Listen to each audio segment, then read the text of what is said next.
नमस्कार दोस्तों, स्वागत है एक बार फिर से आज की बड़ी और ताजा खबरों में। बस आपसे निवेदन है कृपया वीडियो को लाइक कर दें, चैनल को सब्सक्राइब करें और घंटी बटन भी दबा दें। ये पहली बड़ी खबर है। राहुल गांधी को सजा सुनाने वाले जज को कांग्रेस नेता ने दे डाली धमकी। कहा कांग्रेस सरकार आने पर जज की जुबान काट ली जाएगी। ये आपको बता दें कि राहुल गांधी को सजा सुनाने वाले जज को कांग्रेस नेता ने धमकी दी है। तमिलनाडु के कांग्रेस नेता ने कहा कि कांग्रेस सरकार आने पर राहुल गांधी की सजा पर फैसला देने वाले जज की जुबान काट ली जाएगी। कांग्रेस नेता के खिलाफ केस दर्ज कर लिया गया है। राहुल गांधी की सदस्यता जाने के खिलाफ कांग्रेस देश भर में विरोध प्रदर्शन कर रही है। इसी सिलसिले में तमिलनाडु के डिंडीगुल के कांग्रेस जिलाध्यक्ष मनिका नंदन ने कहा कि 23 मार्च को सूरत कोर्ट के जज ने हमारे नेता को 2 साल की सजा सुनाई है। सुनिए जस्टिस वर्मा, जब कांग्रेस की सरकार आएगी हम आपकी जुबान काट लेंगे। हमारे नेता को जेल भेजने वाले आप कौन होते हैं? डिंडीगुल पुलिस ने बताया कि जज को धमकी देने वाले बयान को लेकर कांग्रेस नेता मनिका नंदन के खिलाफ एफआईआर दर्ज कर ली गई है। अगली बड़ी खबर, 2024 चुनाव से पहले निकला ईवीएम मशीन का जिन्न, उद्धव गुट की बड़ी मांग। कहा बांग्लादेश की तरह बैलेट पेपर से चुनाव कराए बीजेपी।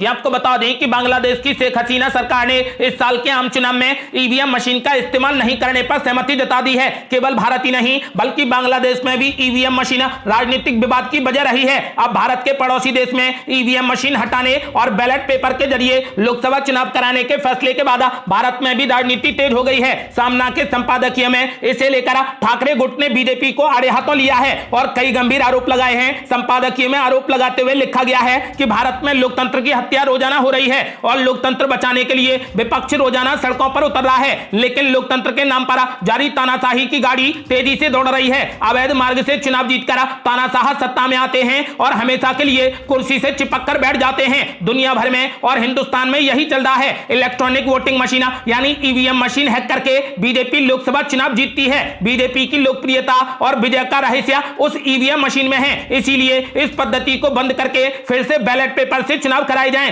सामना में लिखा गया है कि पिछले 7 सालों से हमारे देश का विपक्ष ईवीएम मशीन बंद कराने की मांग कर रहा है। सभी को ईवीएम मशीन पर संदेह है क्योंकि इस पर लोगों का विश्वास नहीं रहा। जिस पूरी प्रणाली पर लोगों का विश्वास नहीं, वहां का लोकतंत्र खतरे में है, ऐसा माना जाता है। लेकिन भारत के चुनाव आयोग, सुप्रीम कोर्ट, राष्ट्रपति ने ईवीएम बंदी की मांग को हर बार ठुकरा दिया। विश्व भर में ईवीएम मशीन बंद हो गई है, लेकिन भारत और बांग्लादेश जैसे देश में यह चल रही है। अब बांग्लादेश में भी ईवीएम मशीन पर पाबंदी लगा दी गई है और आगामी आम चुनाव बैलेट पेपर से कराए जाएंगे, ऐसी घोषणा बांग्लादेश के चुनाव आयोग ने की है। आपको बता दें कि अब भारत में भी बैलेट पेपर से चुनाव कराए जाने की मांग तेज हो गई है। उद्धव ठाकरे गुट ने कहा कि इलेक्ट्रॉनिक वोटिंग मशीन यानी ईवीएम मशीन हैक करके बीजेपी लोकसभा चुनाव जीतती है। बीजेपी की लोकप्रियता और विजय का रहस्य उस ईवीएम मशीन में है। इसीलिए इस पद्धति को बंद करके फिर से बैलेट पेपर से चुनाव कराए जाएं। आपका क्या मानना है? क्या आप बैलेट पेपर से चुनाव कराए जाने चाहिए? अपनी राय हमें वीडियो लाइक कर कमेंट बॉक्स में जरूर दें।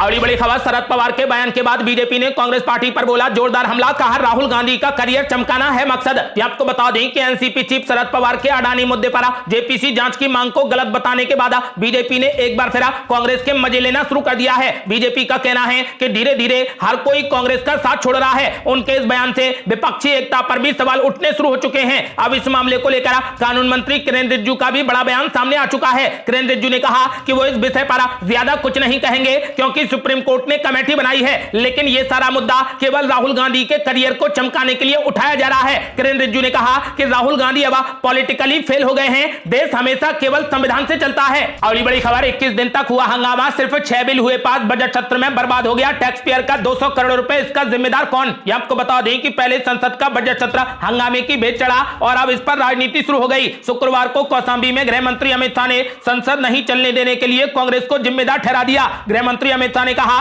कि राहुल गांधी की वजह से कांग्रेस के सांसदों ने संसद के वक्त की बलि चढ़ा दी। गृह मंत्री अमित शाह ने कांग्रेस पर हमला करते हुए कहा कि आजादी के बाद ऐसा कभी नहीं हुआ कि एक सांसद की वजह से पूरा संसद ठप हो जाए। राहुल गांधी की सदस्यता रद्द हुई तो कांग्रेस ने संसद ही नहीं चलने दी। उन्होंने कहा कि इतिहास में पहली बार बजट सत्र बिना चर्चा किए समाप्त हो गया। कांग्रेस सांसद शशि थरूर ने भी आरोप लगाया कि सरकार की वजह से संसद ठप रही। शशि थरूर ने कहा कि सरकार जेपीसी जांच की मांग से डर गई थी, इसीलिए सदन बाधित किया गया। उन्होंने उन्होंने कहा कि 45 लाख करोड़ रुपए का बजट बिना किसी बहस के सरकार ने मात्र 9 मिनट में पास करा दिया। आपको बता दें कि सत्र शुरू होने के बाद संसद की कार्यवाही आमतौर पर हफ्ते में 5 दिनों तक चलती है। प्रत्येक दिन संसद की कार्यवाही 7 घंटे तक चलाने की सामान्य परंपरा है। रिपोर्ट के मुताबिक संसद में 1 घंटे का खर्च 1.5 करोड़ रुपए है। दिन के हिसाब से जोड़ा जाए तो यह खर्च बढ़कर 10 करोड़ रुपए से अधिक हो जाता है। संसद में 1 मिनट की कार्यवाही का खर्चा 2.5 लाख रुपए है। हंगामे की वजह से संसद की कार्यवाही 21 दिनों तक नहीं चली। ऐसे में अगर गणित के लिहाज से देखा जाए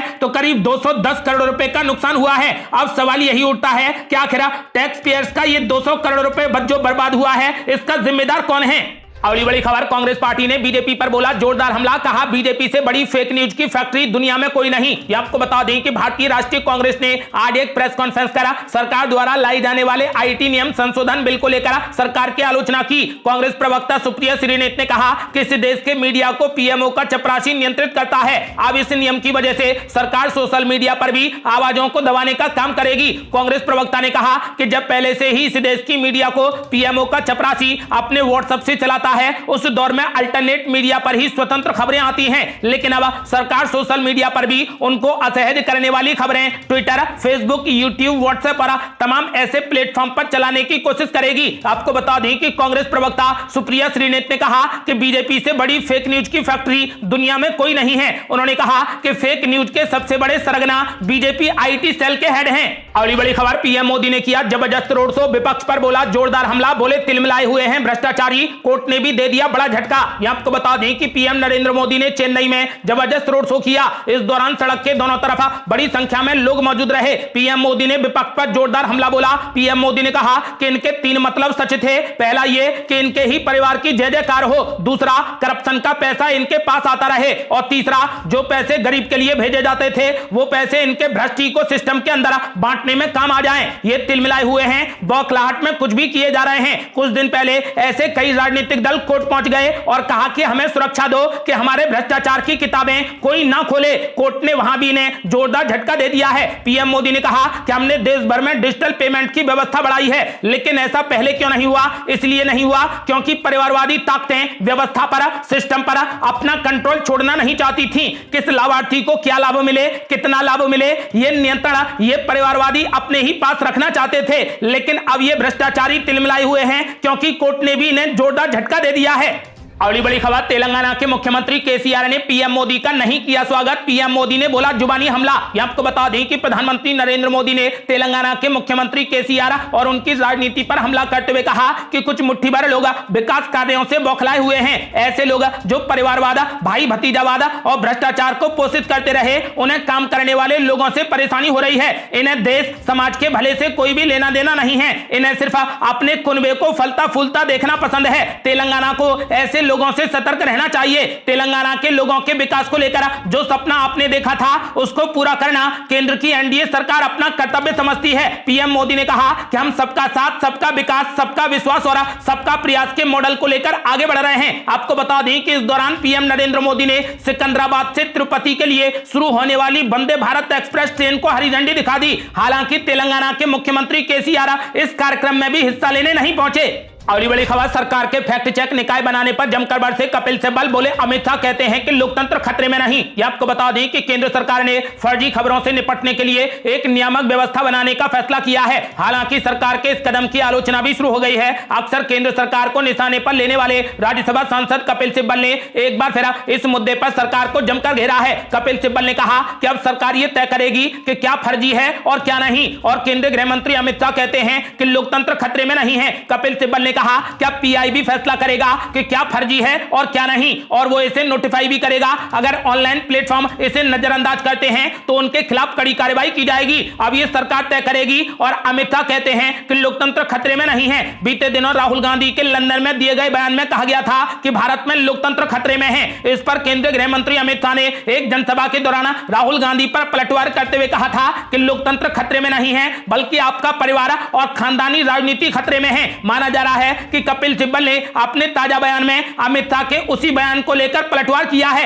अगली बड़ी खबर, राहुल गांधी की सजा पर जज की जुबान काटने की धमकी देने वाले कांग्रेस नेता पर जमकर भड़की बीजेपी। यहां आपको बता दें कि डिंडीगुल जिला के कांग्रेस अध्यक्ष मणिक नंदन द्वारा जज की जीभ काटने वाले बयान पर विवाद बढ़ता जा रहा है। इस मामले में केंद्रीय कानून मंत्री किरेन रिजिजू ने अब कांग्रेस पर तगड़ा हमला बोला है। उन्होंने कहा कि यह पहली बार नहीं है जब कांग्रेस ने किसी जज को धमकी दी है, वे इससे पहले भी ऐसा कर चुके हैं। किरेन रिजिजू ने कहा कि यह पहली बार नहीं हो रहा जब कांग्रेस ने न्यायपालिका को धमकी दी है। इमरजेंसी से पहले भी कांग्रेस के लोगों ने न्यायपालिका पर हमला बोला था। वे अब भी ऐसा ही कर रहे हैं क्योंकि वे निराश हैं, लेकिन हम संविधान में विश्वास करते हैं। गौरतलब है कि मणिक नंदन ने गुरुवार को कांग्रेस पार्टी द्वारा किए जा रहे विरोध प्रदर्शन के दौरान कहा कि जब हमारी पार्टी सत्ता में आएगी तो राहुल गांधी को जेल भेजने के लिए फैसला सुनाने वाले जज की जुबान काट ली जाएगी। आपको बता दें कि फिलहाल उनके खिलाफ एफआईआर दर्ज कर ली गई है। अगली बड़ी खबर, कांग्रेस नेता सिद्धारमैया ने बीजेपी पर बोला जोरदार हमला। कहा बीजेपी नेता कांग्रेस में हो रहे शामिल, इसीलिए जारी नहीं हो रही लिस्ट। ये आपको बता दें कि कर्नाटक विधानसभा चुनाव के लिए कांग्रेस, जेडीएस और बीजेपी चुनाव जीतने के लिए तरह तरह के पैंतरे अपना रही हैं। इसी दौरान कर्नाटक के पूर्व मुख्यमंत्री और कांग्रेस के वरिष्ठ नेता सिद्धारमैया ने एक इंटरव्यू में कहा कि बीजेपी के कई सांसद चुनाव से पहले ही कांग्रेस पार्टी में शामिल हो रहे हैं। साथ ही सिद्धारमैया ने यह भी कहा कि जब उनके पार्टी के सांसद ही बीजेपी पर विश्वास नहीं कर रहे तो बीजेपी पर जनता विश्वास कैसे करेगी। आपको बता दें कि सिद्धारमैया ने ऐलान कर दिया है कि इस बार कर्नाटक में 100% कांग्रेस सरकार बनाने जा रही है।